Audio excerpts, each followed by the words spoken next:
prévenir et agir contre la fatigue et la somnolence. Deux dispositifs sont développés pour lutter contre la fatigue et la somnolence au volant. Il y a des équipements embarqués dans le véhicule, des infrastructures routières qui renforcent la sécurité. Sachez néanmoins que seul l'apprentissage de bons comportements prévient de manière efficace les risques. Dorénavant, de nouvelles aides à la conduite permettent de lutter contre la fatigue ou la somnolence et nous avertissent de notre baisse de vigilance ou d'attention. Il y a deux types d'aides. Celles qui avertissent seulement le conducteur du danger. Celles qui agissent sur les commandes de la voiture suite à l'absence de réaction du conducteur. Certaines aides, toutefois, cumulent les deux fonctions. L'avertisseur de franchissement de ligne analyse tout écart de conduite en fonction du marquage au sol. Lorsque la voiture s'approche trop près des lignes au sol, une alarme retentit ou une vibration dans le siège ou le volant survient. Lorsqu'il est couplé à la direction, l'avertisseur de franchissement de ligne est capable de prendre la main pour éviter une sortie de route. Le conducteur distrait ou somnolent sentira alors le volant corriger tout seul la trajectoire afin de maintenir l'automobile sur la bonne voie. Le détecteur de somnolence, grâce à un système de capteurs radar dans le véhicule, surveille les battements de paupières du conducteur. La baisse de la vigilance peut en effet être évaluée par la vitesse du clignement des paupières. Une vibration est envoyée au volant ou une alarme sonore et visuelle peut retentir lorsque le mouvement des paupières ralentit.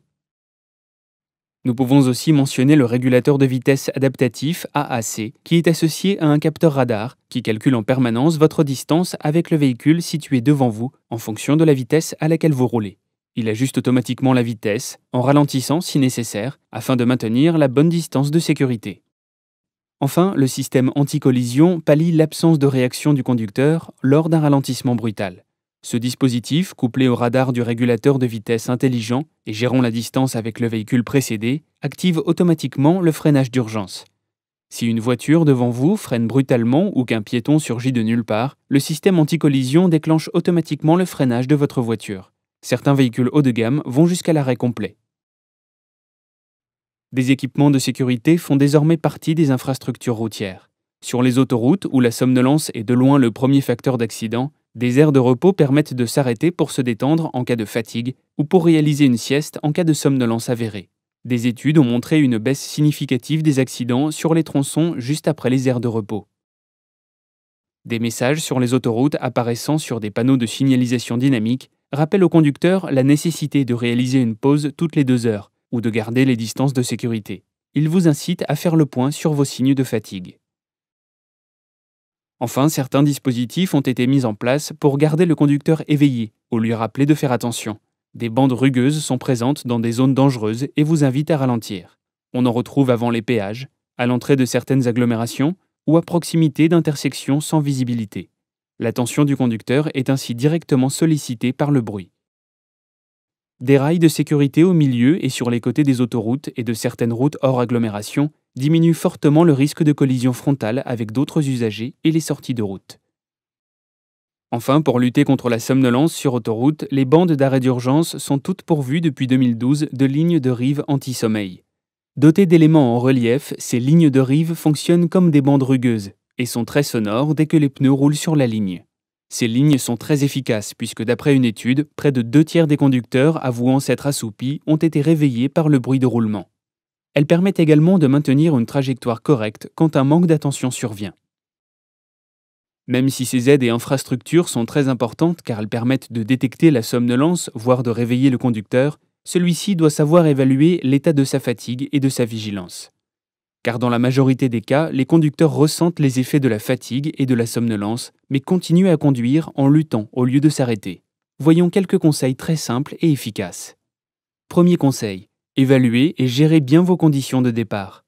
Évitez de conduire sur un long trajet lorsque l'on a accumulé une dette de sommeil.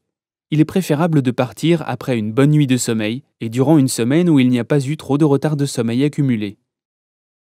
Évitez également de vous lever très tôt ou à un horaire très différent de votre rythme habituel, car votre vigilance serait ainsi diminuée. Ne partez pas non plus après une journée de travail, et évitez scrupuleusement de partir pendant les moments où la vigilance est naturellement au plus bas, de minuit à 6 heures du matin et entre 11 h et 14 h ou juste après le déjeuner. Si le départ ne peut être reporté à un autre horaire que de nuit, alors faites une sieste d'1 heure minimum avant de partir. Le deuxième conseil tient à votre alimentation. Ne mangez pas de manière trop lourde avec des aliments gras et sucrés. Privilégiez une nourriture saine, variée et équilibrée. Hydratez-vous de manière continue. Et évitez de boire des sodas sucrés ou des boissons énergisantes sans caféine. Le troisième conseil concerne la gestion de votre voyage. Tout d'abord, effectuez des pauses toutes les 2 heures de 20 minutes environ pour lutter contre la fatigue liée à la conduite. Le fait de s'aérer et de se détendre permet la réactivation de l'attention, notamment sur autoroute où la monotonie du trajet prédomine. Profitez-en pour réaliser des exercices simples d'étirement et alternez le conducteur lorsque vous repartez. Aérez le véhicule régulièrement pour changer l'air de l'habitacle et régler la climatisation sur une température ni trop élevée ni trop basse. Si vous sentez que votre vigilance diminue, parlez à vos passagers ou allumez la radio pour vous maintenir en éveil jusqu'à la prochaine aire de repos. La plupart du temps, vous pouvez ressentir un bref regain d'énergie à l'approche d'une aire et vous croyez à tort que vous pouvez encore tenir. Ce sursaut ne durera pas longtemps. Arrêtez-vous dès que possible. En outre, n'accélérez pas si vous voyez que vous fatiguez. Plus vous roulez vite, plus la fatigue augmente. Donc ralentissez pour diminuer vos efforts jusqu'à la pause. Finalement, dernier conseil, autorisez-vous à dormir. Dès les premiers signes de somnolence de nuit ou après le déjeuner, arrêtez-vous pour effectuer une sieste. Et privilégiez la sieste dynamisante. Elle consiste à prendre un café juste avant de dormir. La caféine met 30 minutes avant d'agir, donc elle ne vous empêchera pas de dormir et permettra au contraire un réveil énergique sans aucune sensation de pesanteur. Et ne dépassez jamais 8 heures de trajet dans une même journée. Faites des étapes dans votre parcours et effectuez une bonne nuit de sommeil avant de repartir.